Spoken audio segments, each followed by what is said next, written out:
అహ్మదాబాద్లోని civil హాస్పిటల్లోనే ఎవరైతే చనిపోయారో mortuary వార్డులో పెట్టడం జరిగింది. అలాగే ఎవరైతే ఇంజురీ అయ్యారో, ప్లేన్ క్రాష్ అయింది కదా బిల్డింగ్ పైన, మెస్ పైన, హాస్టల్స్ మెడికోస్ ఉన్న హాస్టల్ మెస్ పైన, అక్కడ ఇంజురీ అయిన వాళ్ళు, అక్కడ చనిపోయిన వాళ్ళు, ఆ క్యాజువాలిటీస్ కూడా ఇక్కడే అహ్మదాబాద్లోని సివిల్ హాస్పిటల్లో పెట్టడం జరిగింది. ఇప్పుడే మోదీజీ గారు కూడా విజిట్ చేశారు, క్రాష్ అయిన ప్లేస్ని విజిట్ చేశారు. అలాగే ఇప్పుడు సివిల్ హాస్పిటల్లో విజిట్ చేసి తిరిగి వెళ్ళిపోవడం కూడా మనం చూసాము. సివిల్ హాస్పిటల్లో గ్రౌండ్ లెవెల్లో మోర్చరీ వార్డు ఉంటుంది. అక్కడ మనకి దొరికినంత వరకు క్రాష్లో 224 మంది చనిపోయారు. అందులో అందరి శవాలు దొరకలేదు. అంటే శవాలు అంటే ముక్కలు అయిపోయిన పార్ట్స్ కూడా ఉన్నాయన్నమాట.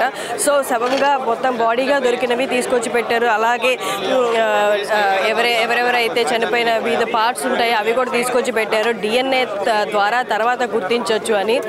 ఎవరైతే 53 మెంబర్స్ బ్రిటిషర్స్ చనిపోయారో వాళ్ళ రిలేటివ్స్ కూడా ఇప్పుడు ఇండియాకి చేరుకున్న పరిస్థితి మనకు కనిపిస్తూ ఉంది. మోదీజీ గారు అయితే మార్చురీ వార్డు వైపు నుంచి మెట్లెక్కి సెకండ్ ఫ్లోర్కి వెళ్ళారు. సెకండ్ ఫ్లోర్ నుంచి తర్వాత ఇక్కడ మనకు కనిపిస్తుంది కదా first floor, second floor, third ఫ్లోర్లో ఎవరైతే ఇప్పుడు ఇంజురీ అయ్యి కోలుకుంటున్నారో స్టూడెంట్స్, డాక్టర్స్తో పాటు ఉన్న ఫ్యామిలీస్, వాళ్ళ సర్వెంట్స్, మెయిడ్స్, వాళ్ళందరినీ ఎవరైతే గాయాల పాలైన వాళ్ళడం జరిగింది. థర్డ్ ఫ్లోర్లో మనం విజువల్స్లో చూడగలిగినట్లయితే మోదీజీ గారు థర్డ్ ఫ్లోర్ కూడా విజిట్ చేశారు. డైరెక్ట్గా ఎవరైతే ఇంజురీ అయ్యారో ఆ వార్డుకి వెళ్ళడం జరిగింది, వాళ్ళని పరామర్శించడం అయితే జరిగింది. తర్వాత కింద డాక్టర్స్తో కొద్దిసేపు మాట్లాడడం జరిగింది, వాళ్ళ కండిషన్స్ కనుక్కోవడం జరిగింది. ఇంతకు ముందు క్రాష్ ప్లేస్కి వెళ్ళి అక్కడ కూడా మోదీజీ ఎగ్జామిన్ చేయడం జరిగింది, ఎలా జరిగింది ఏంటి అనేది. మనం మోదీజీ గారితో పాటు civil aviation minister Rammohan Naidu గారిని కూడా మనం చూడడం జరిగింది.